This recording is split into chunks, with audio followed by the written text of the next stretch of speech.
रुद्र 11। नागराज रुद्र नागरानी मनसा भोलेनाथ के मंदिर में ध्यान में मगन थे। तभी कहीं से नागराज रुद्र के सामने एक ताम्रपत्र आया। नागराज रुद्र और नागरानी मनसा ने अपनी आंखें खोली। भोलेनाथ हमारा मार्गदर्शन कर रहे हैं। नागराज देखिए क्या लिखा है ताम्रपत्र में। मर के भी जीवित है जग में, हर कोई देख सकता नहीं, महसूस करते ही लोग डर जाते हैं। इनका ना कोई शरीर है ना ही कोई आकार। नागराज इस पहेली का क्या मतलब है? पीछे वाली पहेली से भी कठिन है ये पहेली। भोलेनाथ ऐसा ही कुछ नहीं करते हैं। जितनी पहेली कठिन हो उतने ही शक्तिशाली राक्षस से हमारा मुकाबला होगा। नागराज और शक्तिशाली क्या हो सकता है? गुरुदेव की सहायता लेनी होगी हमें। नागराज रुद्र नागरानी मनसा शेषनाग का ध्यान करने लगे। कुछ समय बाद शेषनाग प्रकट हुए। प्रणाम गुरुदेव। प्रणाम। बोलो क्या परेशानी है? शेषनाग, इस पहेली का क्या मतलब हुआ? हमें समझने में दुर्लभ हो रहा है। शेषनाग ने वो ताम्रपत्र देखा और हंसने लगे। गुरुदेव आप हंस क्यों रहे हैं? तुम दोनों ने इतने विशाल और ज्ञानी राक्षसों से युद्ध करते वक्त मुझसे सहायता नहीं लिए, पर इतनी सरल पहेली के लिए मुझसे सहायता ले रहे हो, यह सोच के हंसी आ रही है। गुरुदेव, राक्षसों से युद्ध करना और पहेली सुलझाना दोनों भिन्न भिन्न कार्य है। राक्षसों से युद्ध करना इतना मुश्किल कार्य नहीं है जितना पहेली सुलझाना है। हाँ गुरुदेव, ये पहेली स्वयं भोलेनाथ की है। भोलेनाथ तुम दोनों के कार्य से बहुत खुश हैं। जैसे तुम दोनों ने अपनी चालाकी और बुद्धि का उपयोग करके राक्षसों को अपने दल में शामिल किया और विजय प्राप्त की। गुरुदेव, हमने कुछ नहीं किया, सब भोलेनाथ की कृपा है। राक्षस अच्छे होते हैं, बस उनकी सोच बुरी है। हम दोनों ने बस राक्षसों की सोच बदली है। शाबाश, तुम दोनों पे मुझे गर्व है। धन्यवाद गुरुदेव। अब पहेली सुलझाने में हमारी सहायता कीजिए।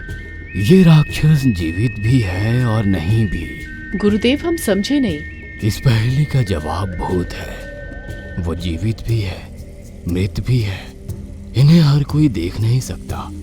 इंसान इनसे डरते हैं। इनका ना कोई शरीर है और ना ही आकार। धन्यवाद गुरुदेव। भूत पाताल लोक में होते हैं, हम पाताल लोक तक पहुंचेंगे कैसे? धरती को फाड़कर। जय भोलेनाथ। जय भोलेनाथ। शेषनाग नागराज रुद्र और नागरानी मनसा को सही मार्ग दिखाकर चले गए। नागराज, हम धरती को कैसे फाड़ेंगे? हम दोनों भूत लोग स्वयं नहीं जा सकते, हमें किसी की सहायता लेनी होगी। नागराज, क्यों ना हम मिट्टी के राजा की सहायता लें? मिट्टी का राजा हमें पाताल लोक कैसे ले जाएगा? नागराज, वो हमें अवश्य ले जा सकते हैं भूतों के लोक। उसकी शक्ति से वो धरती चीर कर हमें धरती के अंदर ले जा सकता है। बिल्कुल, हमें मिट्टी के राजा की सहायता लेनी चाहिए। हे मिट्टी के राजा, प्रकट हो। धरती हिलने लगी। नागराज रुद्र नागरानी मनसा अपना संतुलन खोने लगे। धीरे धीरे जमीन फटने लगी और अंदर से मिट्टी का राजा बाहर आया। हे नागराज नागरानी, मेरा प्रणाम स्वीकार कीजिए। मुझे बहुत खुशी हुई आप दोनों ने मुझे याद किया। आपको कष्ट देने के लिए हम माफी चाहते हैं, पर हमें आपकी सहायता की आवश्यकता है मिट्टी के राजा। नागराज, मुझसे माफी मांगकर आप मुझे शर्मिंदा मत कीजिए। आप आज्ञा कीजिए, क्या करना है मुझे? हमें पाताल लोक जाना है, इसलिए आपकी सहायता की आवश्यकता है। पाताल लोक? आप वहाँ क्यों जाना चाहते हो नागराज? मेरा तात्पर्य ये है कि वो जगह बहुत ही भिन्न है, खतरनाक भी है। हमें पाताल लोक के राजा से दुनिया को बचाना है। मुझे क्षमा कीजिए, दुनिया कैसे बचेगी जब आप दोनों ही नहीं बचोगे? आप ऐसा क्यों बोल रहे हो? पाताल लोक में जो जाता है वो वापस कभी नहीं आता है। मैं आप दोनों को पाताल लोक नहीं भेज सकता। इतना बड़ा पाप मुझसे नहीं होगा। मुझे क्षमा कीजिए नागराज। ये सुनकर नागराज रुद्र नागरानी मनसा सोच में पड़ गए। मिट्टी के राजा, आप हमें पाताल लोक भेजो या ना भेजो, हम अवश्य वहां जाएंगे। भोलेनाथ की आज्ञा का पालन करना ही हमारा परम धर्म है। हमें पाताल लोक जाना ही होगा, पर बहुत खतरा है वहाँ। अब तो हमें भी देखना है पाताल लोक में ऐसा क्या है कि कोई वापस नहीं आ सकता है। मिट्टी का राजा, आप जा सकते हो, हमें आपकी सहायता नहीं चाहिए। नागरानी, आप मुझे गलत समझ रही हैं। मुझे आप दोनों की चिंता है। पाताल लोक जाते ही आप दोनों के साथ कुछ अनर्थ ना हो जाए, ये सोच के थोड़ा भयभीत हूँ मैं। हम दोनों को कुछ नहीं होगा, भोलेनाथ हमारे साथ है। ठीक है, तो मैं आप दोनों को पाताल लोक पहुंचा दूंगा। मिट्टी के राजा ने अपनी छड़ी का उपयोग करके जमीन में एक विशाल दरार पैदा कर दी। नागराज, नागरानी, आप दोनों इस दरार में कूद जाइए।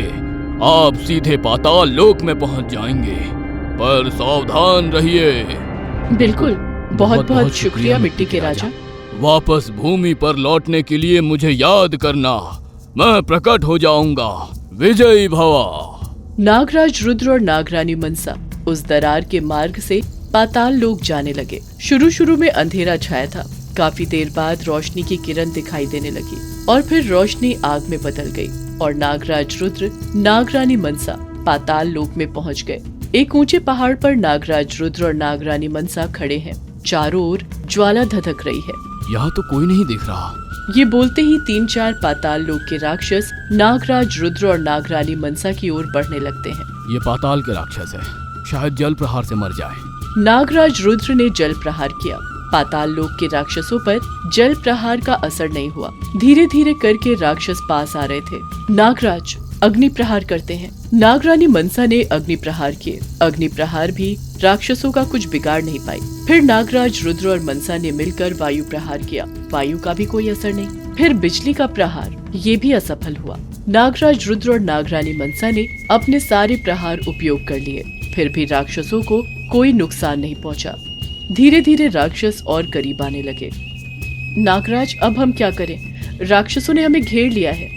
जैसे ही राक्षस नागराज रुद्र और नागरानी मनसा पर हमला करने वाले थे। सुरक्षा कवच। सुरक्षा कवच से राक्षस नागराज रुद्र और नागरानी मनसा के पास तक नहीं पहुंच पाए। उन दोनों के आसपास एक सुरक्षा गोला बन गया। राक्षस सुरक्षा कवच भेदने की कोशिश कर रहे थे, पर उनसे वो सुरक्षा कवच टूट नहीं रहा था। एक राक्षस ने अग्नि से सुरक्षा कवच जलाया, पर कुछ नहीं हुआ। नागराज, इस सुरक्षा कवच के अंदर हम सुरक्षित तो हैं, पर ऐसे हम इन राक्षसों से कैसे लड़ पाएंगे? हमें कुछ सोचना होगा नागरानी। तभी नागराज का ध्यान नीचे ढलान पर गया। उस पहाड़ के नीचे जलती हुई अग्नि थी। नागरानी, इन राक्षसों को पहाड़ से नीचे गिराना होगा। हमें उस दिशा में आगे बढ़ना है। जी नागराज। नागराज रुद्र और नागरानी मनसा अपनी सारी शक्तियों से सुरक्षा कवच को एक ही दिशा में बढ़ाने लगे। राक्षस पीछे पीछे सरकने लगे और एक एक करके सारे राक्षस पहाड़ी से गिरने लगे।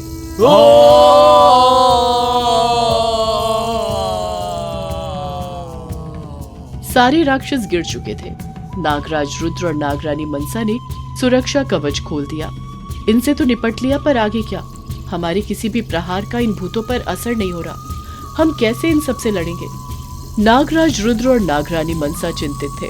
उन्हें समझ नहीं आ रहा था कि वो कैसे भूतों से लड़ेंगे। क्या भूत नागराज रुद्र और नागरानी मनसा से ज्यादा शक्तिशाली है? जानने के लिए देखते रहिए हमारा अगला एपिसोड, नागराज रुद्र।